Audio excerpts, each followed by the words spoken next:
What's up, everybody? It's your boy Meme here. I hope you liked the video yesterday. It took me a while to make it. It took me 11 minutes to be exact. I'm just hanging out, you know how it is. When I woke up and I had lunch, which by the way, my mom made stuffed shells for dinner yesterday. It was very tasty. When I woke up and had that for lunch because I wake up at around 11 a.m. on weekends. I just laid down for like 2 hours on my phone. It was really nice. And then what? I was making chicken pot pie, my favorite meal today, which is awesome. Thank you, Mom. Yeah, stuffed shells are also really good. My mom made them with chicken and a white sauce, but this time she made them with beef and red sauce, which was also snacky, so it was very good. Yeah.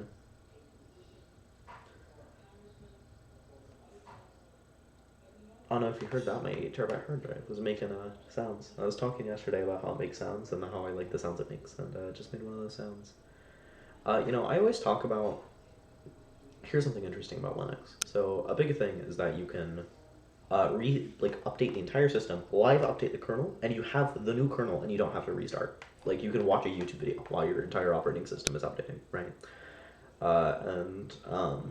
It's implied by a lot of people that you never need to restart your computer after these updates.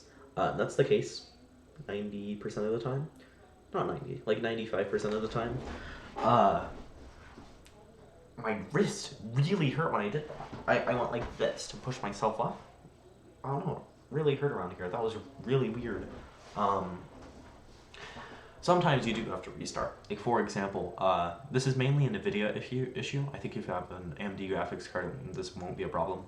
But there's this thing where if your NVIDIA graphics card updates and it's a relatively big update, things that require your graphics card to run, like for example OBS or Alacrity, my terminal emulator, or just any Steam game really, it freaks out and it doesn't open. And so that's kind of how you can tell you need to restart your computer. And it only happens like 5% of the time, but just keep that in mind. If you ever switch to Linux, just know that you have to restart your computer sometimes and you can't keep it on all the time.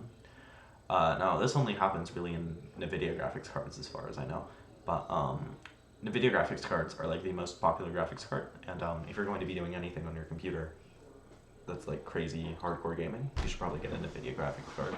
However, AMD is also good, and with their next architecture coming up, I think it's going to be, I think they're going to be a good competitor, especially with all the ray tracing stuff happening. You know how it is. My main problem with AMD cards is that I don't want to call NVIDIA's software suite an ecosystem, because that's not really what it is, but it's also kind of what it is. They have an ecosystem of software. Like they have Shadowplay, which is perfectly replaceable with OBS. I didn't miss Shadowplay at all. However, now I'm kind of the only bad thing about having a NVIDIA graphics card on Linux is a lot of NVIDIA software, like GeForce Experience and their new noise canceling software on their ray tracing cards. It runs. It doesn't run amazingly. Well, it doesn't run because they're made for Windows. So yeah, there's some Windows-only software that NVIDIA makes, which isn't strictly necessary, but it's nice to have, and it's a shame that it's not on Linux. But NVIDIA is known for not being very nice with Linux, so you know how it is. Next computer I got, if AMD cards get crazy good in the future, I'm probably going to get an AMD graphics card.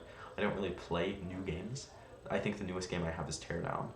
So I don't really play new games, and Teardown, like, it's a graphically intensive game, but it's not one of those games where it's like, it's not a game they would put in benchmarks to show how good a graphics card is. Well, it is. It's a very graphically intensive game, but it's like, it's not a AAA. I don't play AAA games, which are very famously unoptimized and very famously very graphically intensive.